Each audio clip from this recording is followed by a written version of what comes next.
అనుకున్నావా? రాజకీయ నాయకుడు అంత తొందరగా చావడరా. ఏంటి చూస్తున్నారు? మీ డబ్బు మాత్రమే కాదు, వీడు నా డబ్బు కూడా కలిపి కాజేశాడు.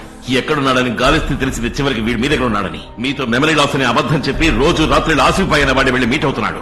ఆయన ద్వారా దూసి ఉల్లాం అచ్చిపోలవలస నరసన్నపేట అని అన్ని చోట్లకి హవాలా ద్వారా కోట్ల కొద్ది డబ్బుని ట్రాన్స్ఫర్ చేశాడు.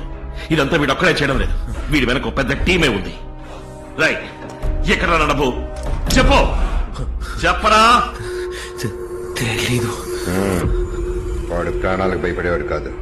మీరేం చేసినా వాడు నిజం చెప్పడం. నీ ప్రాణాలకు భయపడవు కదూ? రైట్, లాక్కుంటారా వాడిని.